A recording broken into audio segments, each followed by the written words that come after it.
Okay, I hope you guys are doing well out there. I'm filming this during the coronavirus. I live in Seattle. We've been shut down for about 6 weeks now.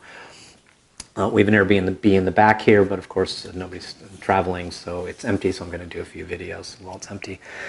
So today I wanted to talk to you about sealing your tape with caulk.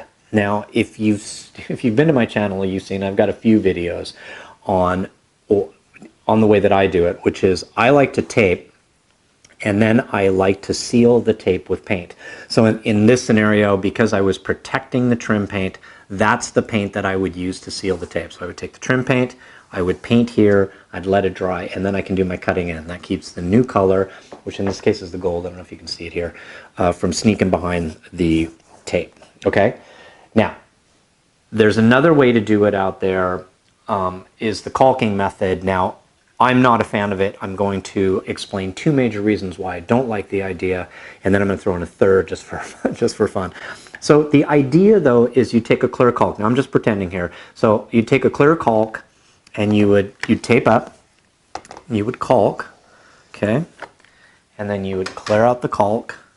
All right. Then you would take in this scenario, you take the gold paint, and you would paint your edge here, okay, and then this is the most important thing: you need to pull the tape right away. Okay, so this is my first issue with this concept. If you allow, so let me tape this back up really quick. If you allow, if you allow the caulk to start drying, it will create a bridge between the tape and, in this scenario, the trim. And if you go to pull, and if it does start to dry, it will bridge, right? It will bridge, and when you go to pull it apart, it's going to create this really jagged edge.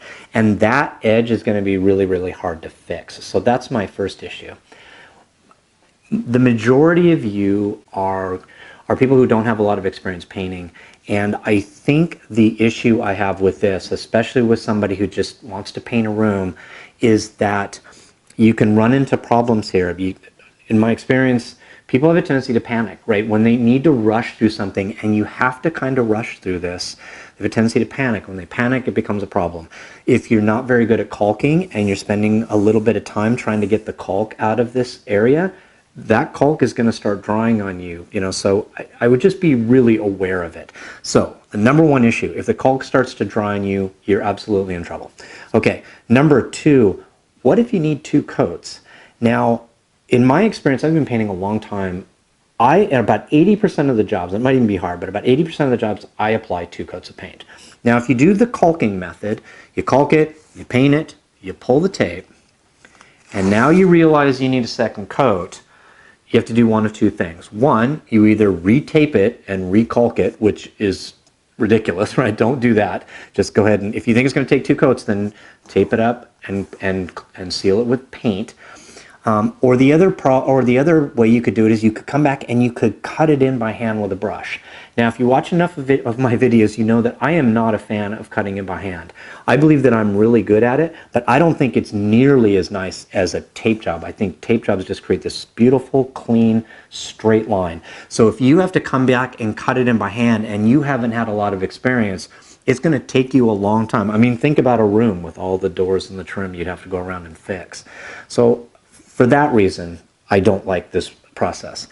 And then the third, this isn't really a big deal, but if you decide to go down the taping and caulking route, I'd really recommend that you roll the walls first. But the first thing I would do is tape everything up. Okay, so tape it all up, don't caulk anything, roll your walls, and then come back and caulk and paint your edges. Now, the reason I'm suggesting that is if you cut in all the edges first and you pull your tape, now your base is exposed, and that'll be exposed to roller splatter. So if you just tape it up, then it's protected, then you can roll the walls, and then you can come back and cut everything in. Okay, and one more thing to keep in mind if you decide to go down this route is you should tape up the entire room first.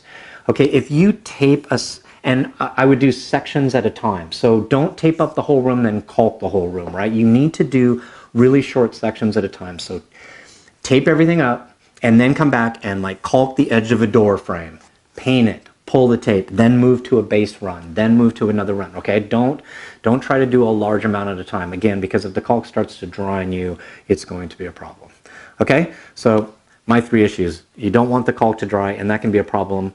Number two, what if you need two coats? And then the third, rolling first, which isn't something I do all the time. So anyway, I hope this video was helpful. If you liked it, I hope you give me a like. And if you haven't subscribed, I hope you think about subscribing to my channel. Okay, thanks, and good luck out there. All right.